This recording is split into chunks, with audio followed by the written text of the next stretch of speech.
and what is the gap in knowledge, and therefore why we are doing this study and what is the purpose. After that, we'll jump into the methodology, going over the participants, the protocol, the data analysis, the statistical analysis as well.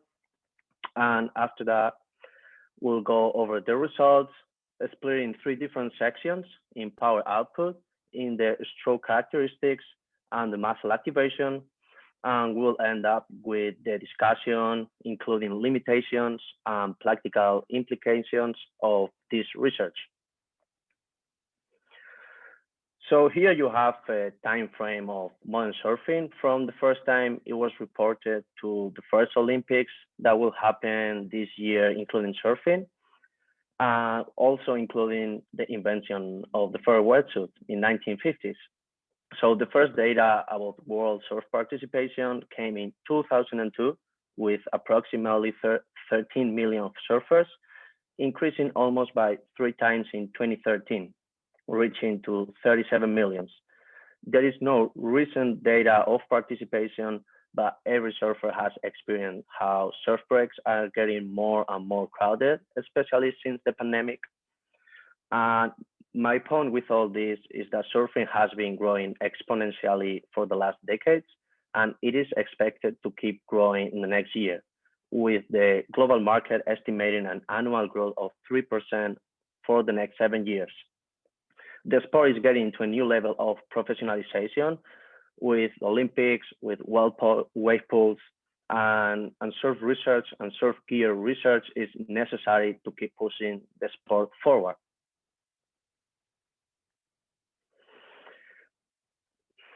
So for understanding the importance of paddling while surfing, first we have to understand how time is split during the surf session.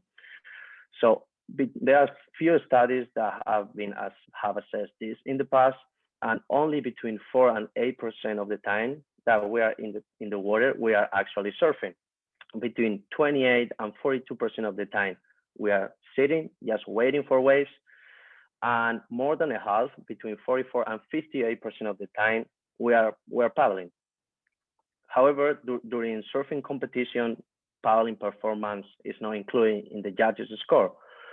So paddling has received less attention in the scientific research compared to surfing, but wave riding cannot be performed without paddling.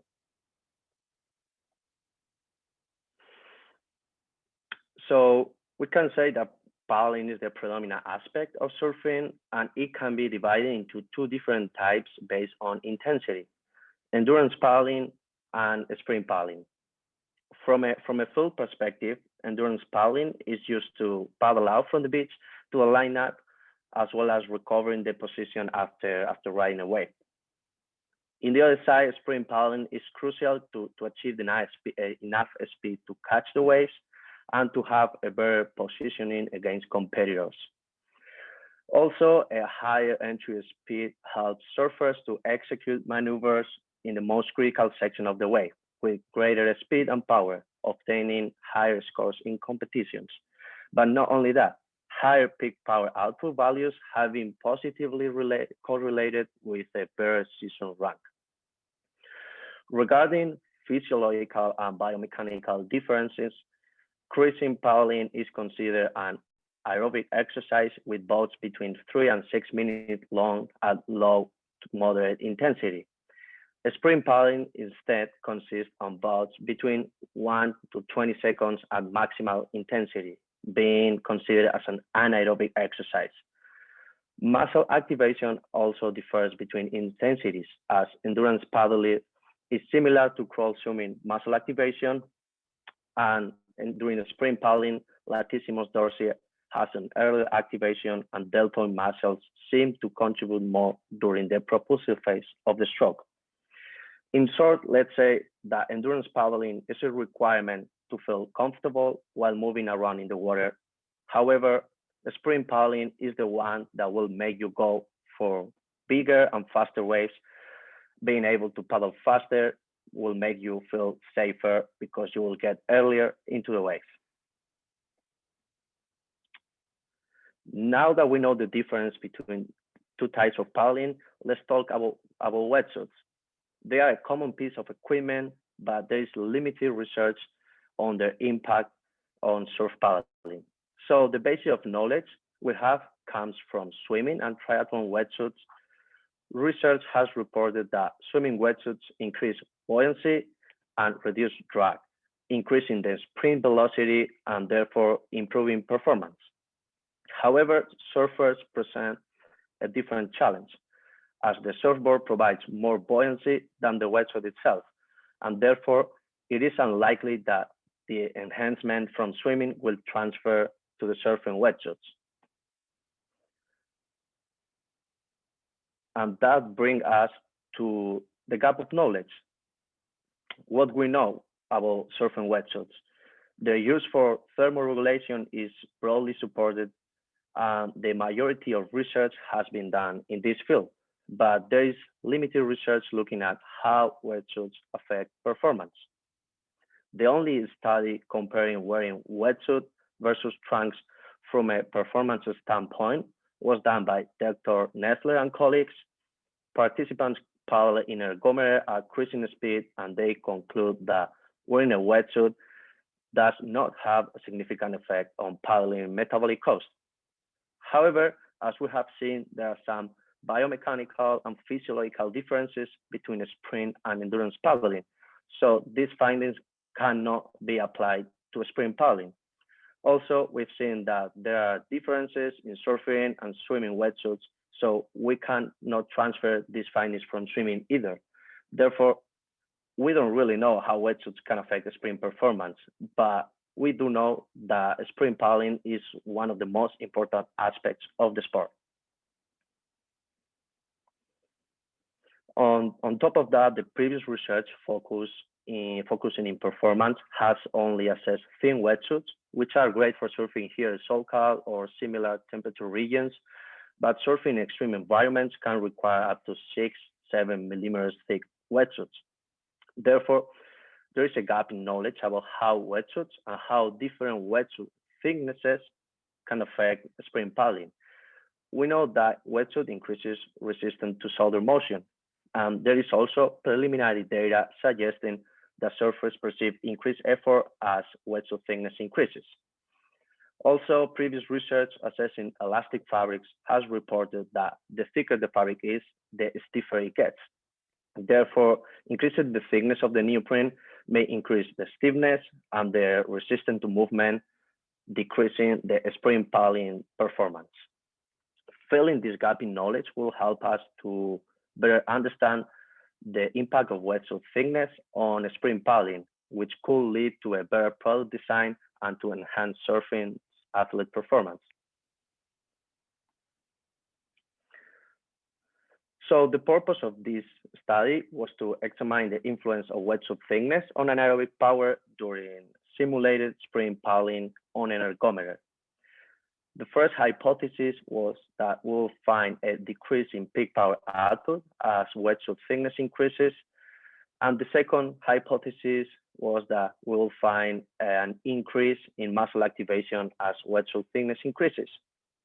Also, we wanted to include a comparison between research and commercial wetsuits. So we also added an analysis to see at what extent we can extrapolate the findings from the research wetsuits to commercially available wetsuits.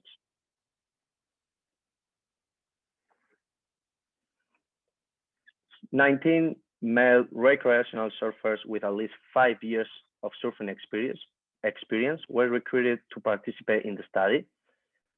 Due to limitations of availability of wetsuits, participants were limited to men's individuals that fit into a men's medium size. And volunteers were recruited through word of mouth in the Southern California area. We have two exclusion criteria in the protocol. One was to find any contraindication in the ACSM health questionnaire, and also if someone was unable to finish the protocol, but none of this happened. In the right table, you can see the participants' characteristics.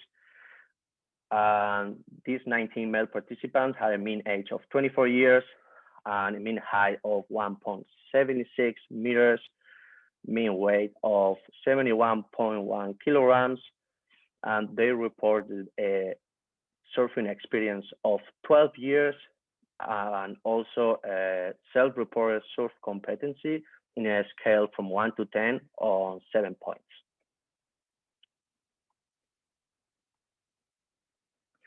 So what's the protocol? Before they arrived to the lab, participants were asked to avoid exercising in the testing day, but also avoid heavy meals and caffeine 3 hours before testing.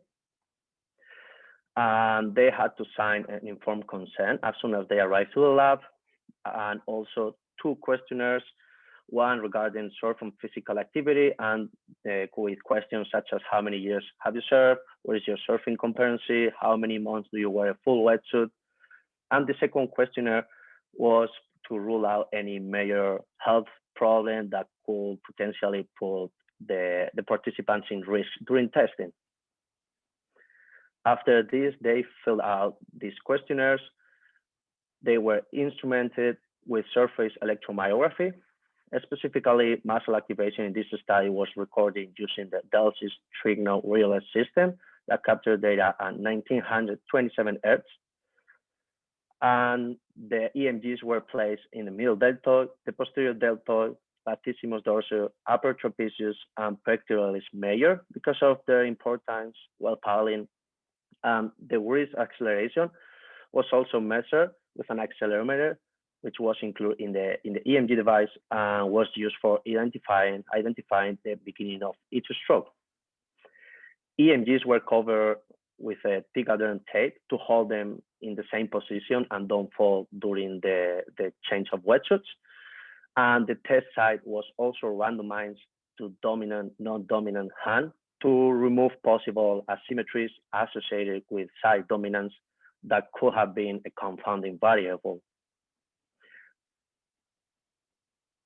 Before getting into how we measure the power output, let's talk a little bit about the wetsuits. Here are all the wetsuits that we measure. There are 8 in total, but we also measure control conditions that was trunks or board shorts. On the left side of the screen, you have the research wetsuits from 2 millimeters to 6 millimeters. They were designed by Hurley with the same thickness in the core and extremities to better identify differences among the thicknesses. And on the right side, you have the wetsuits that you can find in any surf store. There are 2 different numbers, 3 and 2 in this case.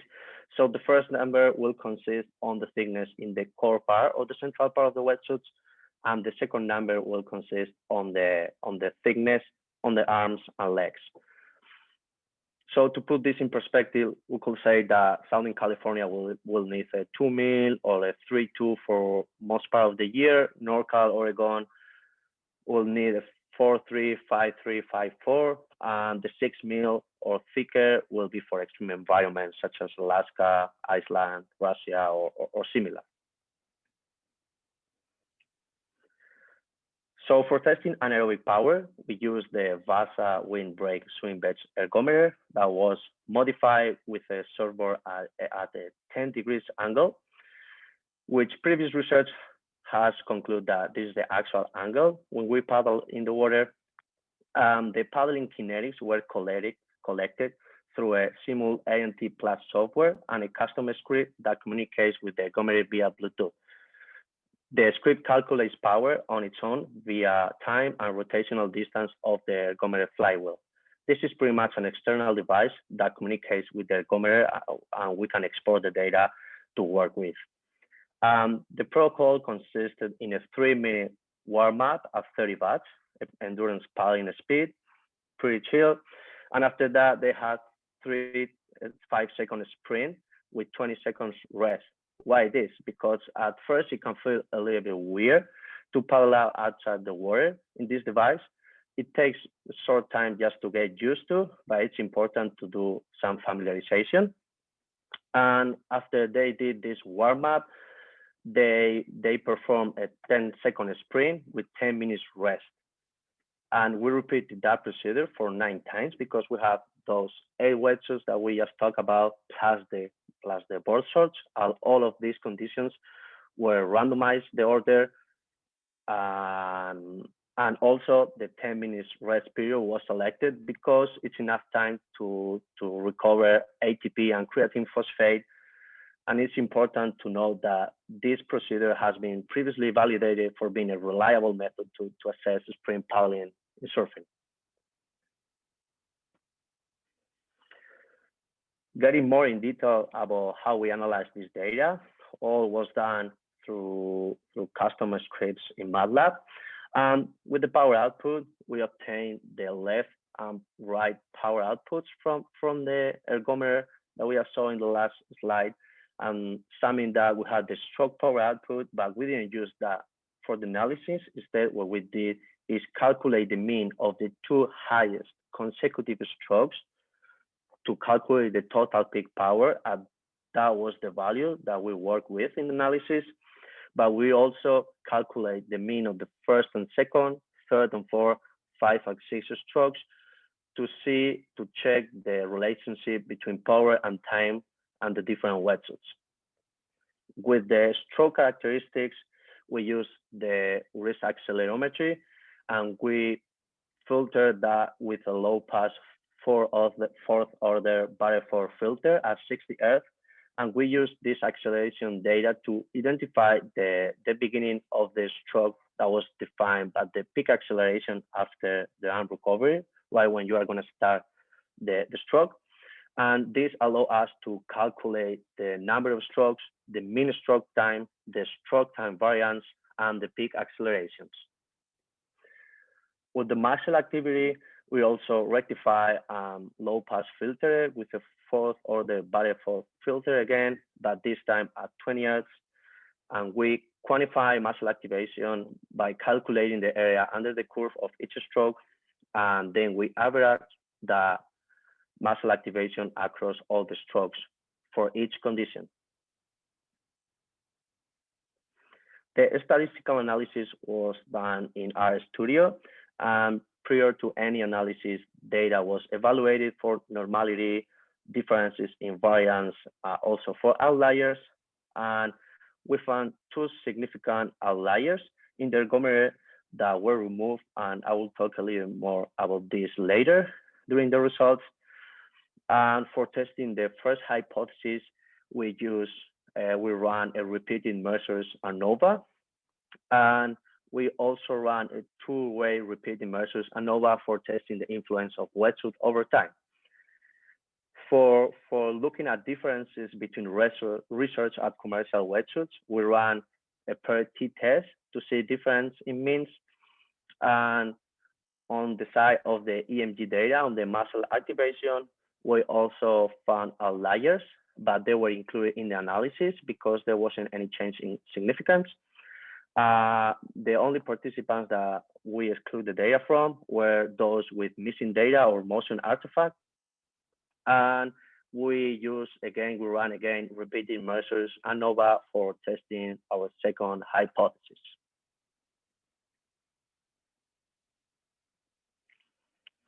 So here we have the first results. This is the anaerobic power from the ergometer.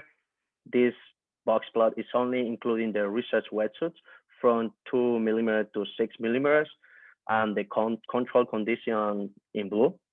The upper and lower limits of the boxes represent the distribution of the 25 to 75% of the data, with the thick or horizontal lines representing the means and the long vertical lines representing the minimum and maximum values. The gray point is a possible outlier that was included in the analysis. However, as I say in the previous slide, 2 significant outliers were removed from the analysis. Why? Because they were completely out of range, above and below. We're talking about 400 to 450 watts, and the other one was below 150 watts. But the point is that we found no significant difference between different thicknesses and board shots, although it seems to be a trend when we compare any wetsuit to non-wetsuit, slightly lower when we have no wetsuits, or slightly higher if we wear wetsuits. But we'll talk about it later. So for now, let's focus in the commercial wetsuits. In this slide, we have 2 millimeter and 3 millimeter wetsuits in red and orange, and their respective commercial equivalents. These are the wetsuits that share the same thickness but have thicker core. In this case, 2 mil is compared with 2 mil in the arms but 3 mil in the core or in the central body. And in orange, the 3 millimeters is compared with the 3 millimeters in arms but 4 and 5 millimeters in the core. So in the y-axis, we have power output in watts, and the bar plots represent means and lines represent the standard deviations. We ran the per T test and we found no statistical difference between commercial and research wetsuits either. So now let's take a look at the accelerometer data. To put the axis into perspective, you can look at the picture in the top. The x-axis in red is anterior-posterior acceleration, the y-axis is lateral acceleration, and the z-axis is vertical accelerations. If we go back to the graph, the y-axis represents the peak accelerations in Gs per second, and the x-axis represents the different thicknesses. We measured this to check if there was any change in peak accelerations that could have been translated as an increase in resistance to shoulder motion, but we didn't find any difference in here either. But as I said before, peak acceleration was important because it allowed us to identify the beginning of each stroke by looking at the peak acceleration that happens after the arm recovery when the stroke starts. And that allowed us to calculate number of strokes during the 10 seconds trials, but also mean stroke time and stroke time variance, which is how much does the stroke time change in each individual during the 10-second test, the average, and then average among every participant. So the stroke number was similar among all conditions, 10 strokes in the 10 seconds trials, and the mean stroke time was pretty similar too, same with the stroke time variance, slightly more different, but again, non-statistical significance or difference in any of these variables. But if we talk about muscle activation, we have here again the box plots. So the upper and lower body limits of the boxes are 25 to 75% of the data. The thick horizontal lines are the means, and the long vertical lines represent the minimum and maximum values. The isolated points are outliers that they were included in analysis because there was no change in significance. And the y-axis represents the muscle activity in millivolts per second, and the x-axis correspond to the different wetsuit conditions. So let's start talking about the graphs in the right. We have posterior deltoid, we have upper trapezius, we have latissimus dorsum, and we have pectoralis major. We find no difference in any of these muscles, but we found a significantly difference in middle deltoid, having a greater activation as we hypothesized with wetsuits compared to board shorts.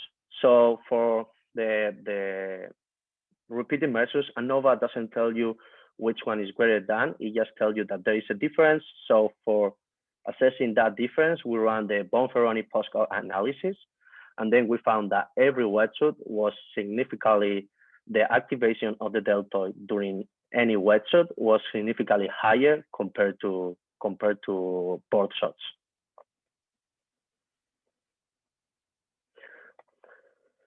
So now that we have all this data, let's try to talk and see why is this important or what does this mean. So for our first hypothesis, and based on previous research reporting that wetsuit provides resistance to arm movement and that increasing the fabric thickness increases the stiffness, we hypothesize that there will be a significant decrease in peak power output as wetsuit thickness increases. The results of this study did not support our hypothesis, but peak power values in board shorts are similar to previously reported in recreational surfers during a sprint, meaning that our data is consistent with previous studies. Our second hypothesis was that this increase in resistance will result in an increase in muscle activation. We found an increase in activation in middle deltoid, a very important muscle for paddling, and is consistent with previous research that has also reported that its muscle activity increases when a wetsuit is worn, no matter if it's swimming or it's surf paddling. So that kept me thinking for a while. Middle deltoid is more activated in both swimming and surfing, so wetsuit is obviously providing some resistance to movement in both sports.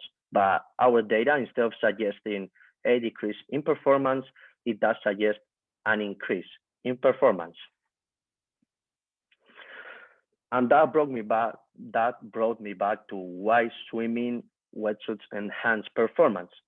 Wetsuits help swimmers to improve their buoyancy and decrease their drag, allowing them to expend less energy maintaining their body in the horizontal position, and that energy is transferred into arm propelling.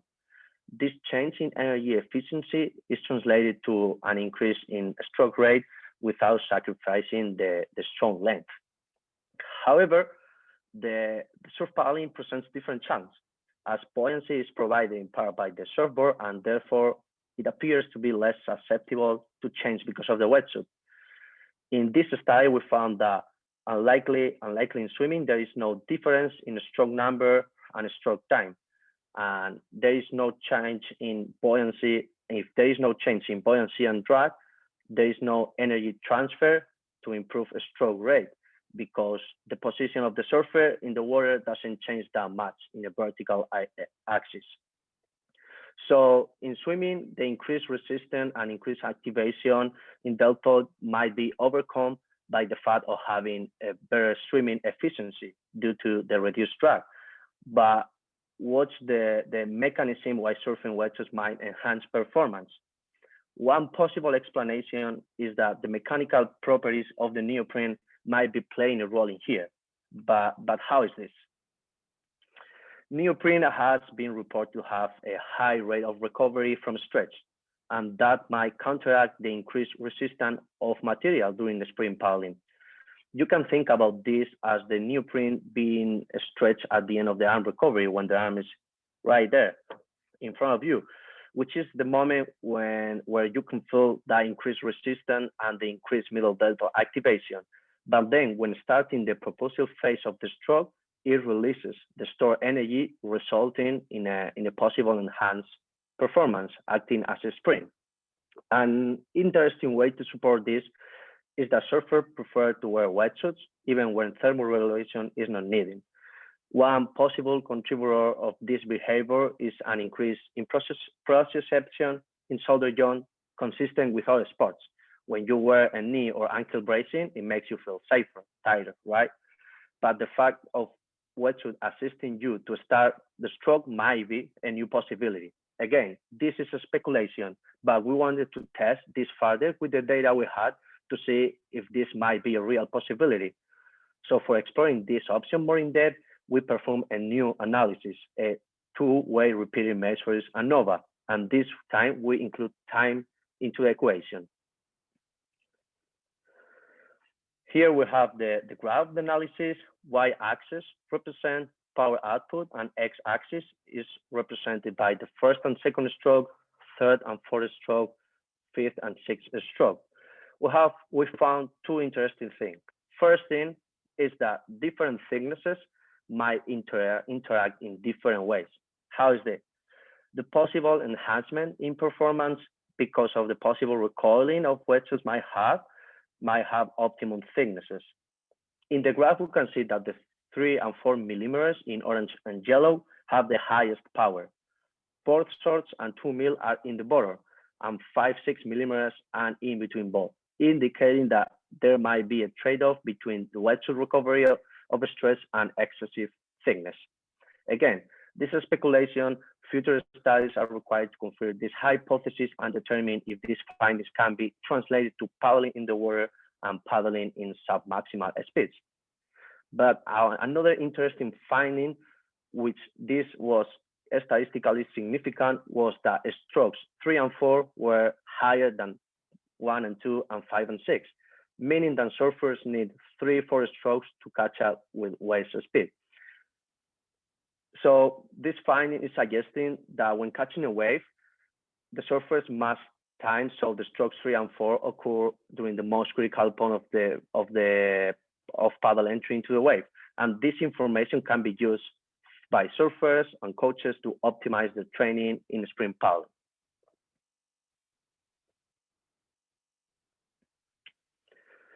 However, we have to talk also about limitations of the study. And the main limitation of this study is the lack of water and its proprioceptive feedback, because it might have altered the arm kinetics and kinematics of paddling.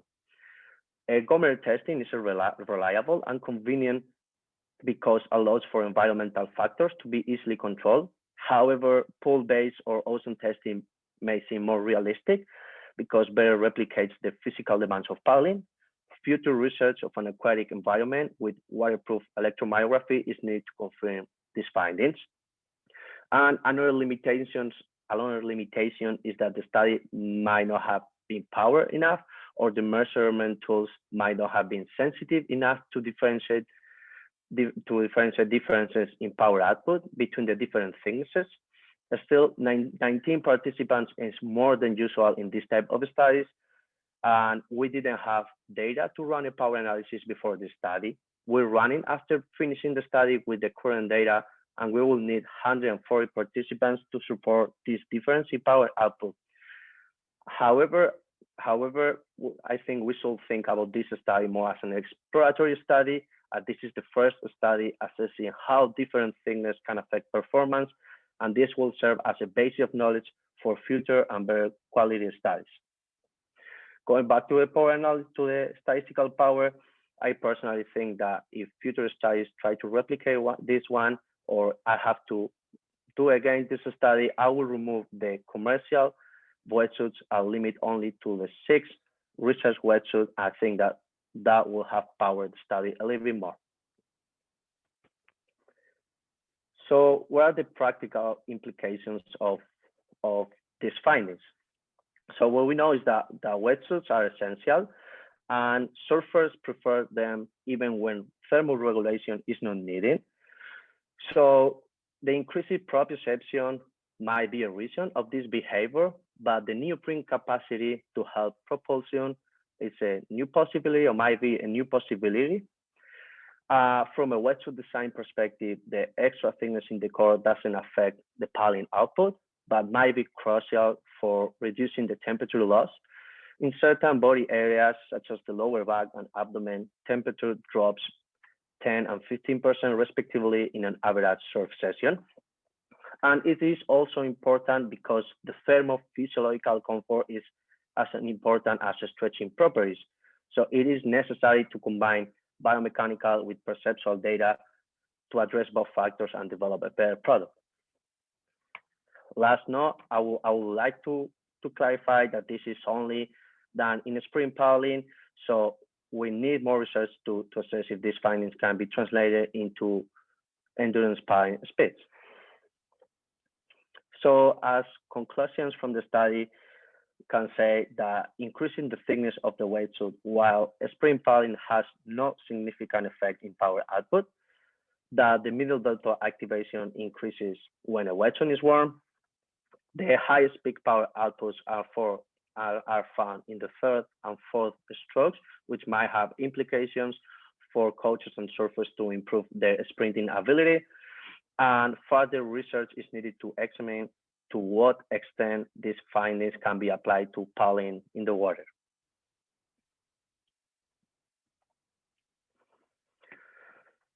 That was all. I would love to do some acknowledgements.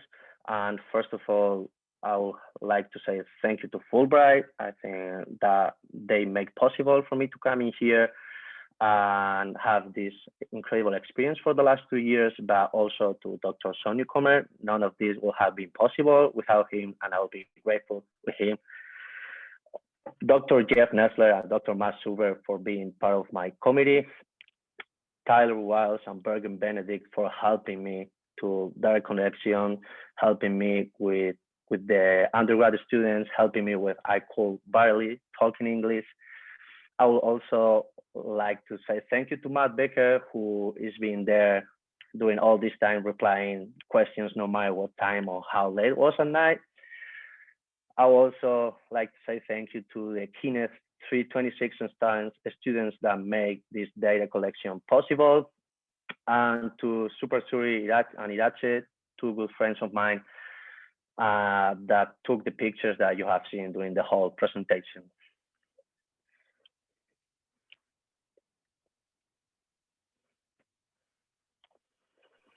Thank you, David. That's a great presentation. We'll now open it up for questions from the audience. And once again, you can either unmute yourself and ask a question, or if you don't feel comfortable doing that, you can type into the chat and Matt Schubert will actually read those questions.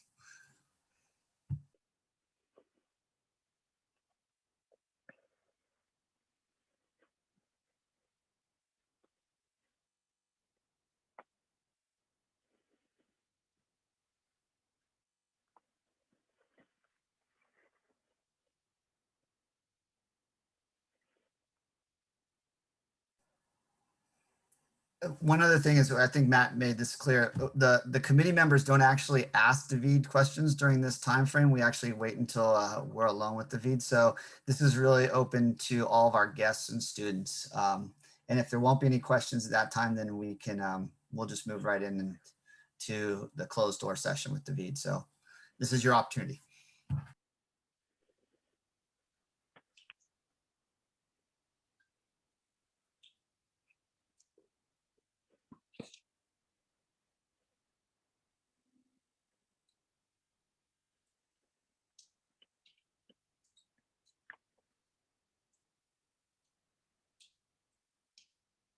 All right, well, it doesn't seem to be anybody have any questions. So would like to thank everybody for coming. We appreciate your time and listening. If you do happen to have a question that pops in your mind, please email me or David and we can answer those questions in the future.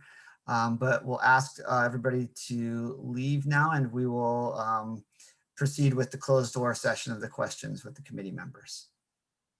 Thank you.